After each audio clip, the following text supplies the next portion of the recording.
The champagne glasses clinked like small bells across the grand ballroom of the Westbridge Grand Hotel. Crystal chandeliers threw golden light across 500 faces. Investors, executives, journalists, and socialites all dressed in their finest.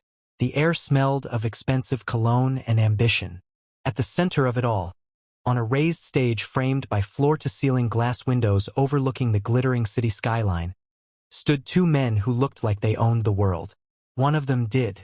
Victor Hale, 62 years old, silver-haired, and immovable as stone, gripped the podium with the confidence of a man who had never once doubted himself. Beside him stood Daniel Reed, 30 years old, sharp jawline, tailored black suit, looking every inch the heir apparent Victor had groomed him to be. In the crowd, near the back of the room, sat a woman who did not belong to this world. Grace Bennett was 61. Her dress was clean and pressed, but it was several seasons behind everything else in that room.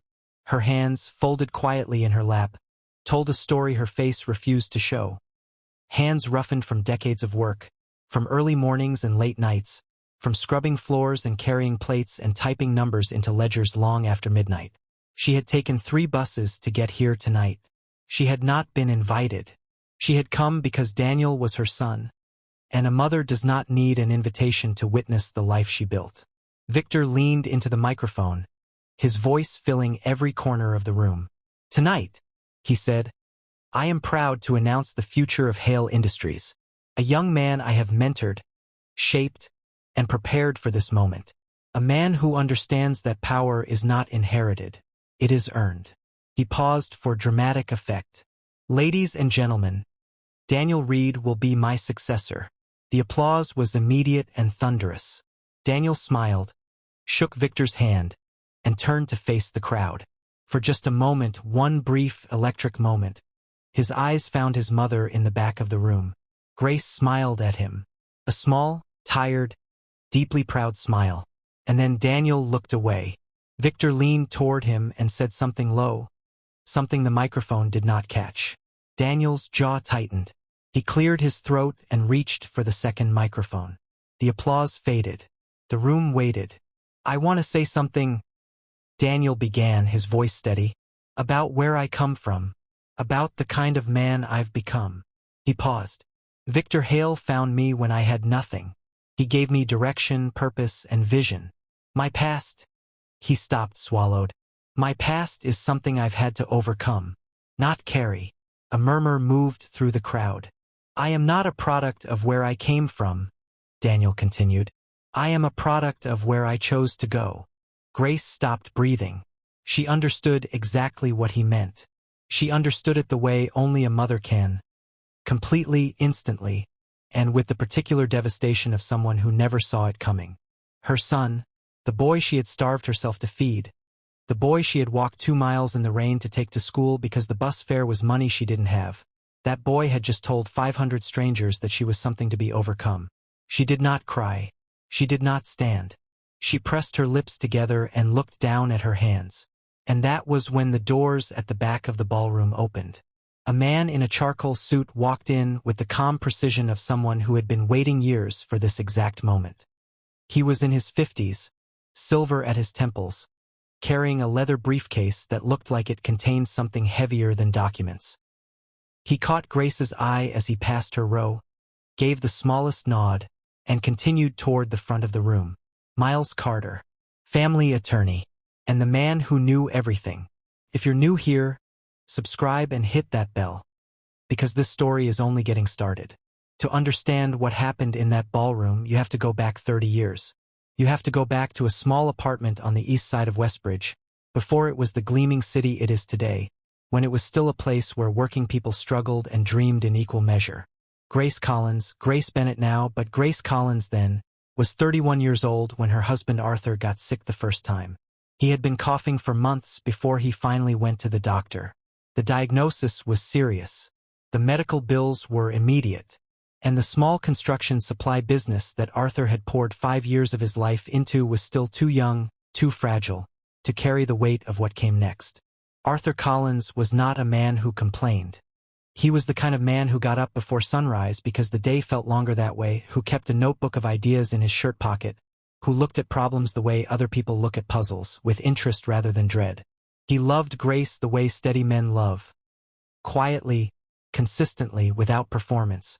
And he loved their son Daniel with the helpless ferocity of a father who already suspected he wouldn't have enough time. When Arthur's business partner, a sharp and charming man named Victor Hale, offered to take over the operational side of the company while Arthur recovered, it seemed like an answer to prayer. Victor was good with numbers, good with people, good at appearing trustworthy. Arthur signed documents. Victor took meetings. Grace took care of Arthur and took care of Daniel and took care of everything else. Arthur died when Daniel was 6 years old, and Grace was left alone with a child, a mountain of medical debt, and a company that Victor Hale had just quietly, completely, and legally claimed as his own. She didn't know that last part yet. She was too busy surviving. She cleaned offices from 5 in the morning until 9. She waited tables at a diner from 11 until 4. On weekends, she did bookkeeping for 2 small businesses nearby. Sitting at her kitchen table after Daniel was asleep, her eyes burning under the lamplight, entering numbers into ledgers with the careful precision of someone who knew that every figure mattered because every figure was real. She skipped meals. Not occasionally, regularly. She would make Daniel his breakfast, pack his lunch, cook his dinner, and then sit across from him with a cup of tea and tell him she wasn't hungry. He believed her for years. Children believe what their parents tell them. It is one of the most heartbreaking truths of childhood. Daniel was brilliant. Not in the way that gets children called gifted and placed in special programs, though that happened too, but brilliant in the way that comes from paying close attention to a difficult world. He watched his mother. He saw the tiredness she tried to hide. He saw the way she paused before buying anything, running calculations in her head. He saw her fall asleep at the kitchen table with a pen still in her hand. He told himself, the way children tell themselves things that become the architecture of who they are, I will fix this. When I grow up, I will fix all of this. Grace's belief was simpler and more devastating. If I suffer enough, my son will never have to. She got him into the best school she could find. She filled out scholarship applications the way other people fill out lottery tickets, with desperate hope and very little expectation. Daniel won 2 of them. Grace sat in the school's administration office when they told her and nodded calmly and thanked them quietly and walked to her car and sat there for 15 minutes just breathing. Daniel grew up kind. He was the boy who remembered the names of the lunch staff, who helped younger students find their classrooms, who called his mother every Sunday without fail. He was the boy Grace had built him to be. And then he went to university. Westbridge University was a different world. It had the particular atmosphere of places designed to make certain people feel immediately at home and others immediately aware that they do not belong. Daniel felt both things simultaneously, the excitement of arrival and the low hum of imposter syndrome that never fully went away. He was in his 2nd year when he met Lena Hale. She was beautiful in the effortless way of people who have never had to think about money, with the social confidence that comes from a lifetime of being welcomed in every room. She laughed easily. She knew everyone. She moved through parties like she had choreographed them. And for reasons Daniel couldn't fully explain, she was interested in him, in his seriousness, his hunger, the intensity behind his eyes. They began dating. And through Lena, Daniel met her father. Victor Hale was not what Daniel expected. He had imagined a corporate type, cold, distracted, transactional. Victor was warm. Victor was engaged. Victor asked Daniel questions and actually listened to the answers. He had a way of making you feel, in his presence, like you were the most important person in the room. "You have something?" Victor told Daniel over dinner, the first time they met properly. "Most young men your age are chasing comfort. You're chasing something else. I can see it." Daniel felt something unlock in his chest. Victor began inviting him to things. Lunches, private meetings, weekend gatherings at his estate outside the city. He introduced Daniel to people whose names appeared in financial newspapers. He talked to him about power, not as something abstract, but as something practical and achievable. "Money is not the goal," Victor said once, swirling a glass of red wine in the light. "Money is just evidence. Evidence that you understand how the world actually works. He fixed Daniel with a steady look. The world runs on strength. Sentiment is for people who've already lost. Daniel nodded. He was 22 years old, and someone powerful was telling him he was special. It is very hard at 22 to resist that. He stopped going home every weekend, then every month. He told himself he was busy, which was true, but not the whole truth. The whole truth was that home felt small now. Home felt like the past. When he walked through his mother's apartment, the same furniture, the worn rug she'd never replaced. He felt something uncomfortable that he couldn't name. He pushed it away. Grace noticed. Of course she noticed. She was his mother. She called one Sunday and he let it go to voicemail. She called the next Sunday and he answered but kept it short. She heard the difference in his voice. The new cadence of it, the slight clipping of sentences, the way he used words now that he'd never used before. She didn't say anything. She asked about his classes. She told him she was proud of him. She said goodbye and then sat by her window for a long time after. The dinner at the Hale estate was Grace's idea. She called Daniel and told him she wanted to meet the people who were so important in his life now. Daniel hesitated. That pause was its own sentence, and then arranged it. She arrived wearing her best outfit.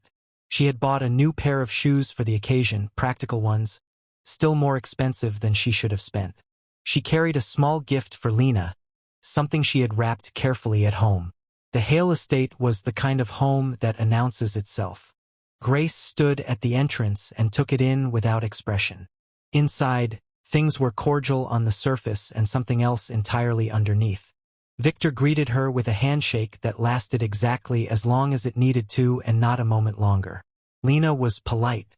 The other guests, a handful of Victor's associates and their partners, were perfectly civil in the particular way that signals you have been assessed and found insufficient. Grace was seated at the far end of the table. Conversations flowed around her. No one was rude. No one was cruel. They simply spoke about things she had no context for. Investment strategies, properties in places she'd never been, social events she'd never attended. And when she tried to contribute, the conversation moved on before her words could land. Victor, at one point, looked down the table at her and said, "Grace, Daniel tells me you worked in service industries." He said it pleasantly, like a compliment, like something to be remarked upon.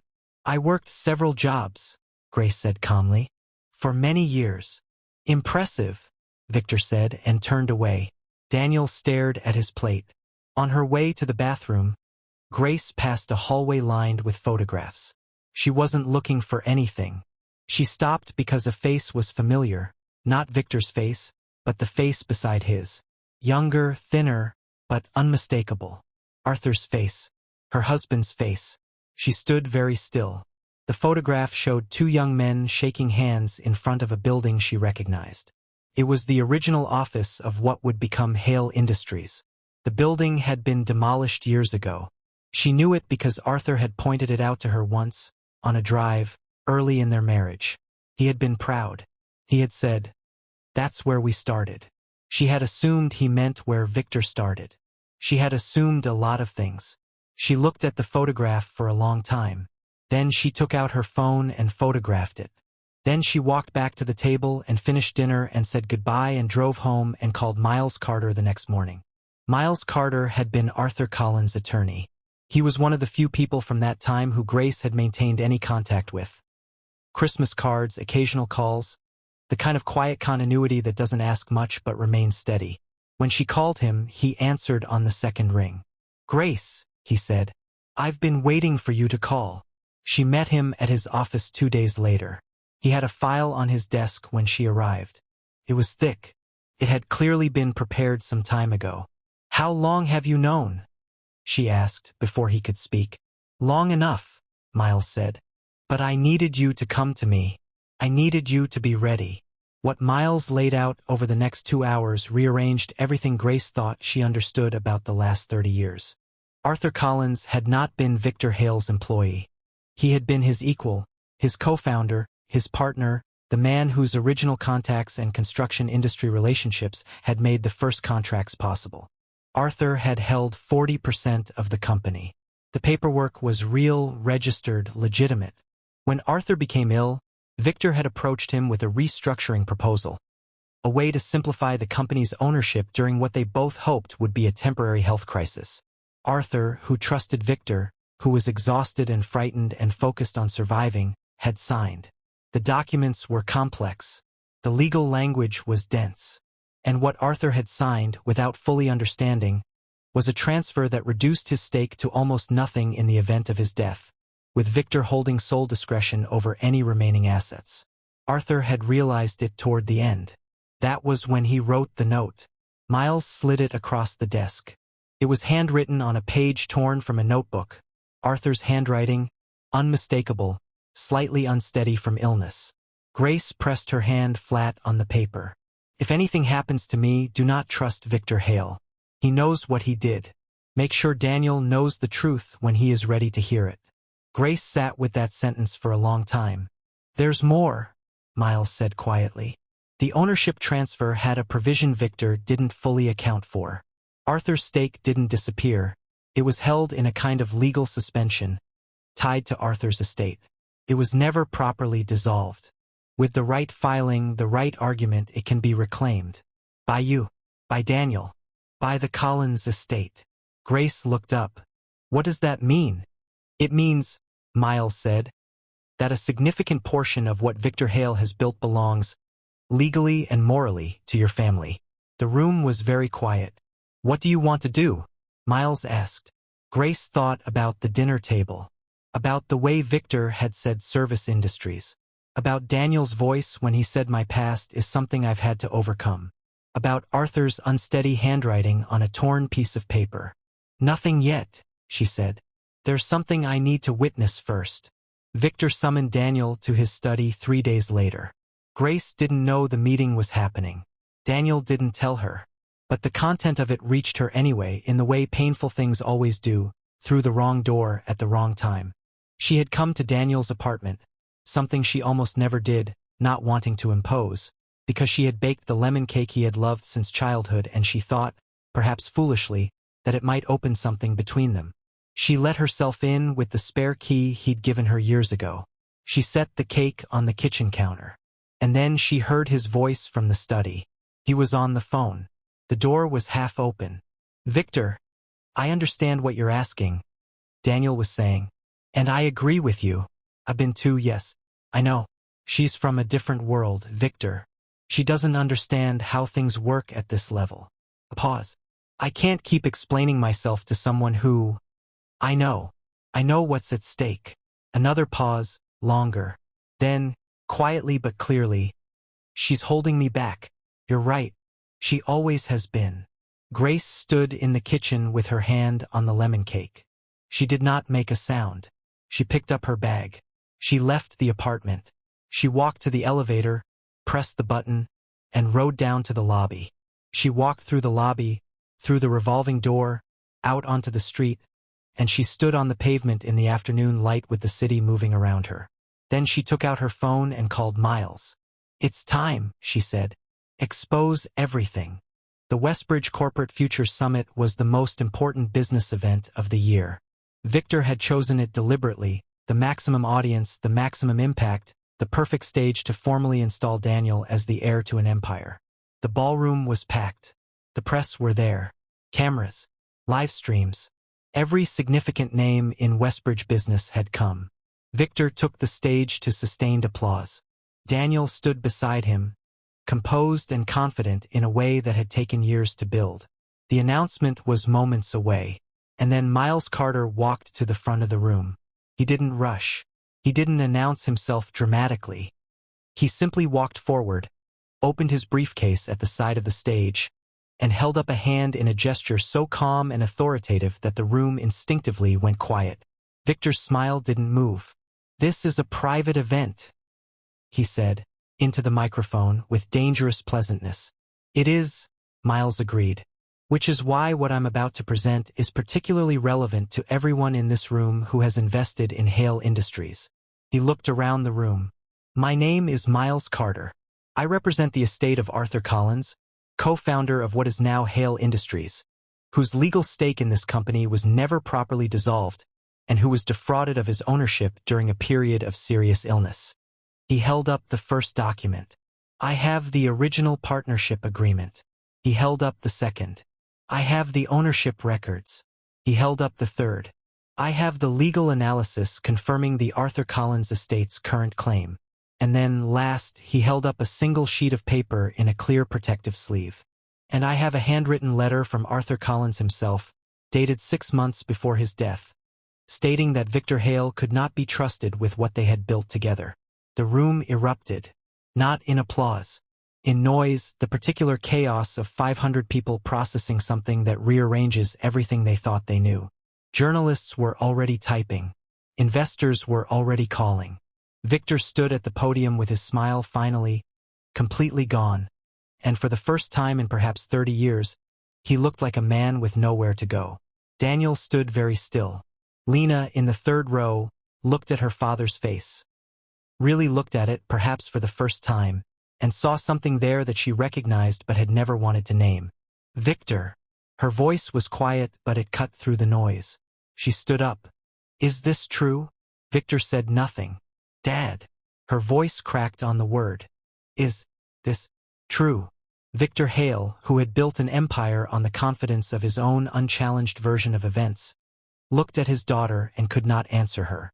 Daniel stepped back from the podium. One step, then another. He looked at the document Miles was holding, at the partnership agreement with 2 names on it, one of which he recognized from a photograph on his mother's dresser, from the signature on birthday cards he had kept in a box under his bed, from the stories his mother had told him so carefully and with such love about a man who died before Daniel was old enough to hold the memory himself. His father's name, his father's company, his father's empire, which Victor Hale had stolen while Arthur Collins lay dying and Grace Collins worked 3 jobs, and a 6-year-old boy grew up believing his family simply hadn't been enough. Daniel Reed walked off that stage without saying a word. The aftermath was swift and merciless in the way that powerful collapses always are. By the next morning, 3 major investors had issued statements. By the afternoon, 2 board members had resigned. Investigations were opened, financial regulators, and separately, a civil suit filed on behalf of the Collins estate. Victor's name, which had spent decades being associated with success and vision, was now associated with something else entirely. He did not apologize. That, perhaps, was the most revealing thing.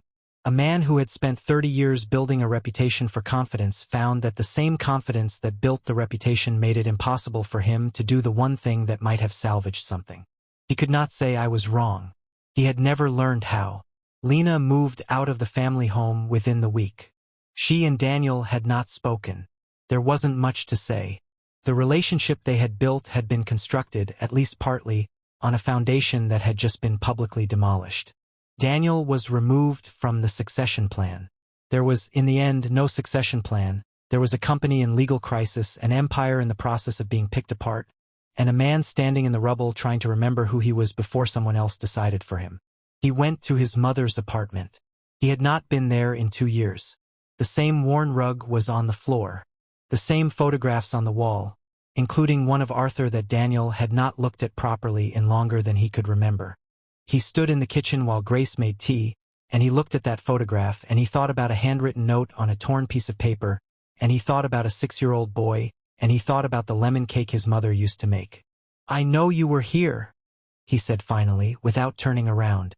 "That day, when I was on the phone." Grace poured the tea, set the cups down, sat across from him. "I know what I said," Daniel continued. His voice was controlled but barely. "I know what Mom." The word broke something in him. "I don't have anything to say that's good enough. I know that." Grace looked at her son. This man who had her husband's hands and her father's eyes and 30 years of her sacrifice written into the very fact of his existence. And she did not reach for him immediately. She let him sit with it. Because forgiveness, real forgiveness, is not the quick erasure of pain. It is something you offer from a place of wholeness, not from a place of desperation. Grace had survived too much to give it away cheaply. "You didn't create yourself," she said at last. "You were shaped. By me. By grief. By a man who was very good at making people believe what he wanted them to believe." She paused. But Daniel, you are old enough to have known. Part of you always knew. Yes, he said, simply, without defense. Your father built something real, Grace said. And then he lost the chance to give it to you the way he wanted. Victor stole 30 years from this family. But you, she looked at him steadily. You gave him permission to steal the last two. Daniel put his face in his hands. Grace waited. When he looked up, she said, I forgive you. Not because what you did was small. Because forgiveness is not about what you deserve. It is about what I choose. She folded her hands on the table. Forgiveness is not forgetting. It is choosing peace. They sat together in the kitchen for a long time after that. The tea went cold. Outside, the city moved. Inside, something began, slowly, painfully, but genuinely, to heal. 3 months later, Grace Bennett and Miles Carter stood in a small office on the west side of Westbridge City. The sign on the door read, The Collins Bennett Foundation, supporting mothers who build in silence. The foundation had been funded partly through the civil settlement with Victor Hale's estate. A portion of what Arthur Collins' stake had always been worth, finally returned to the family it belonged to, and partly through donations that had arrived in the weeks following the summit, from people who had watched the story unfold and recognized something in it. Mothers who had sacrificed, children who had returned, people who understood, from the inside, what it meant to build a life for someone who stopped looking back. The foundation would support widows, mothers raising children alone, women in the kind of quiet crisis that doesn't make headlines because it looks, from the outside, like ordinary life. It would offer financial assistance, legal guidance, and something harder to name, the message that your sacrifice is seen. That building in silence does not mean building in vain. Daniel worked there. Not in a leadership role that would come later if he earned it. He started by answering phones and organizing the resource library and making sure the coffee was ready for the morning intake appointments. He was learning what service looked like when it wasn't performed for an audience. On the day the foundation opened, Grace stood at the window and looked out at the street. Miles came and stood beside her. Arthur would have liked this, he said. Yes, Grace said. He would have. She was quiet for a moment. Then she said, more to herself than to Miles, something she had been turning over for months, something that had solidified in her, slowly, the way true things do. You can lose money. You can lose status. You can lose the career you built and the world you thought you were entering. She paused. You can rebuild those things. People do it. It takes time, but it's possible. She turned from the window. But once you lose who you are, once you let someone convince you that the people who loved you before you were powerful are somehow beneath you, once you make that trade, everything else is already gone. Even if your name is still on the door. Miles nodded slowly. The legacy was never the company, Grace said. It was never the money. She looked at the sign on the door, at Arthur's name beside her own. It was this. It was always this. Across the city, Victor Hale sat in a different kind of office, smaller, quieter, his lawyers arranged around him. His empire was not gone, not entirely, but it had been cracked open and the light coming through was unforgiving. His name still carried weight, but weight of a different kind now. The kind that bows a person rather than elevates them. He had spent his life believing that power was the only thing worth having. He had built that belief into every decision, into every relationship, into a son-in-law he had tried to sculpt in his own image. He had been wrong about all of it. He sat in that office and understood, for perhaps the first time, that a man who lives only by power dies by it too, and that the dying is very public. Daniel Reed locked up the foundation's office one evening in early winter. He walked to the parking lot, got in his car, and sat for a moment before starting the engine. He thought about the stage he had stood on, the words he had spoken, the look on his mother's face that he hadn't let himself see until it was almost too late. He thought about his father's handwriting. He pulled out his phone and called Grace. She answered on the second ring. Just checking in, he said. I know, she said. I'm here. It was a small thing. It was everything. If this story moved you, if you saw something of your own truth in Grace's quiet strength or Daniel's long journey back, please like this video, leave a comment below, and subscribe if you haven't yet.